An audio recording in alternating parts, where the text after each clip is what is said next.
Hi, we're Chris and Charlie. Join us on our travels across the UK and Europe in our converted library bus, Big Bertha. So, it is a brand new video, which means we are officially in Walsham. What's in Walsham? It's Jeremy Clarkson's pub. We are not in Walsham because the library that we was going to and the park that we was going to, this is too wide, or the library was too small. We haven't decided that one yet. And the hill was like, Park for Night says it was 15 minutes away. Park for Night lies. With my two kids, it probably would have took 35 minutes. So, we've done what we normally done. Back to nature. We are now in the Cotswolds. I have no idea what the name of this place is, but there's bus, lovely parking, and we are literally just surrounded by hills and hills and hills.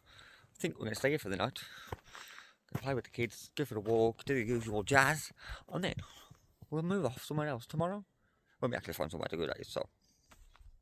Now moved on from our previous park up and we've came to a little Cotswold village called the Broadway. However, before we left our previous park up, we discovered that we've got a slight bulge in one of our tyres. So we now need to try and get this changed before we can carry on.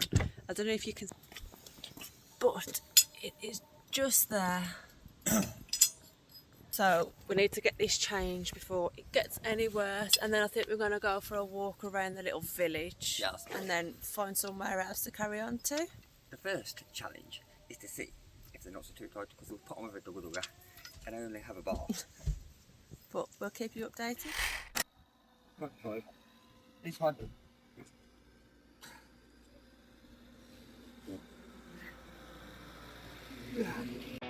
So, we managed to crack 5 of the 6 nuts fairly easily, but the 6th one just did not want to break. At one point, I thought the bar was going to snap.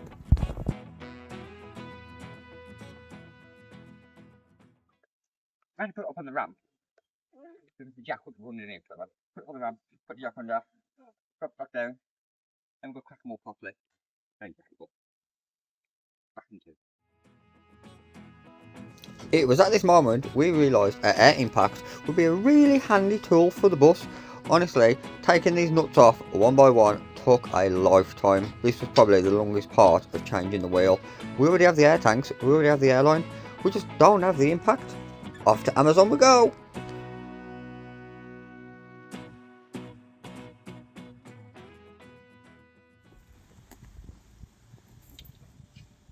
There you have it. One tire. 1 week, sort of meant. But looks weird now because this one's black, that one's silver.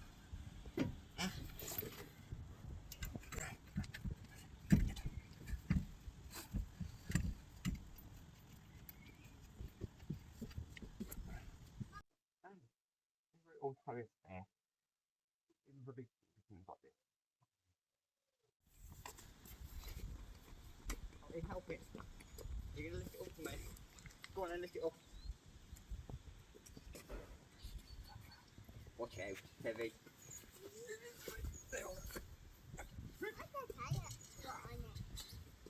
This is a spare, well it's not a spare. The other one's a spare.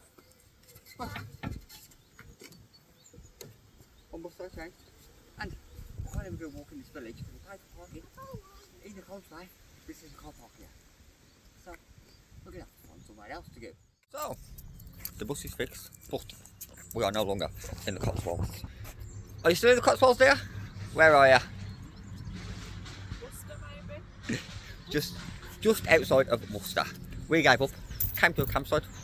We don't really like where that's silly. We are at the Letchford Inn. It is a pub park up. So park, on car park, go eat, have some food, and it's on the river again. But literally like Cotswolds, not even just because we're so big. Everywhere was just a lay-by, and then the brake fluid was low. Then I had to change the tyre, and I think it was just time to leave. So storm's just dragging me along. So how would you rate the Cotswolds out of 10? 1. No, that first park up was pretty good. The first park up was pretty good, but then after that it just went downhill. So we've moved on. We've gone to Worcester, Warwick, Worcester. Anyway, we didn't halt on the heath or something like that. But look, home. There's the river. Here's the park up. Zoom out. Ta-da! But yeah, so we're going to go in the Letchford Inn now, and we'll take you with us. So we've now put our orders in, now we're sat down. We've got our drinks for the minute. So we've both had a pint of Cruz Campo. The kids have had Coke Zero. Correct. We've ordered food. So Christopher's gone for an 8-inch steak with a side of fried eggs. Correct. I've got the battered fish of the day. Correct. What have you had? I had Diet Coke, Correct. What food did you have? What food? cheeseburger, and fries. A cheeseburger. What have you had?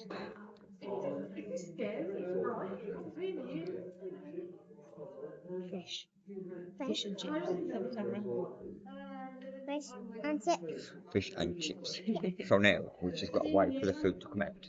But then we'll do a quick video of it. But then we're going to eat it all. Do you want? Are you having an egg or no egg? You want vinegar on everything else? We are now parked up at Clun Memorial Hall, which is just this building over there in the background. We are parked there. To the side, we've got a big field, perfect for the kids to play, or if you want to walk your dogs. Fairly big car park. We are now just going to go walk into the little village and visit a couple of the little shops, see what it's about, and then hopefully in the morning we're going to head off to the castle ruins. So we'll catch up with you down in the village. We're just heading into Clun now, and Casey May thinks she's found a secret door. Casey May, what is it? It's not a secret door, it's a post box. Yes, a post box. Come on.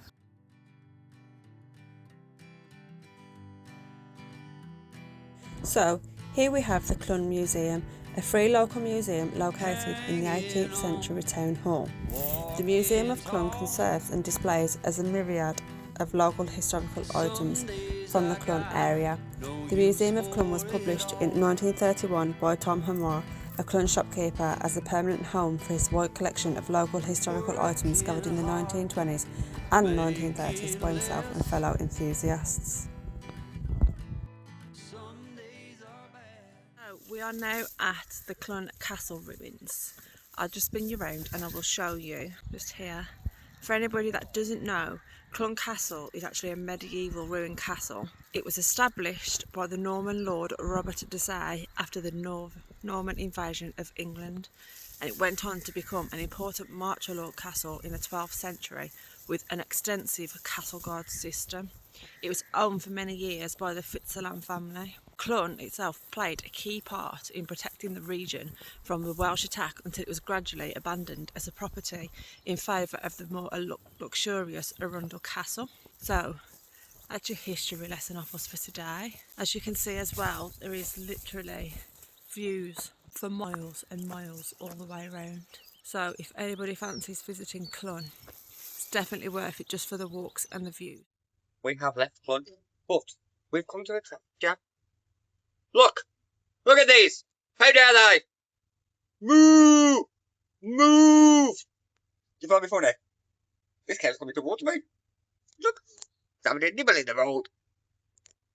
Heading towards Bury Ditches. Bury Ditches? However you say it. These cows aren't moving. Let's see what we get to Bury Ditches. We are at Bury Ditches. I think that's how you say it anyway. Obviously it's in the hills. Just show you quickly. This is I park there to stay out of the way of people. There's plenty of. Apparently it's a 6-minute walk to Bury Ditches. Oh, right there. It's this way. But we're gonna go walk up here tonight. So then we can leave tomorrow morning. Where are we going? We have no idea. But let's get to these ditches. No idea what the ditches are. We'll show you when we get there.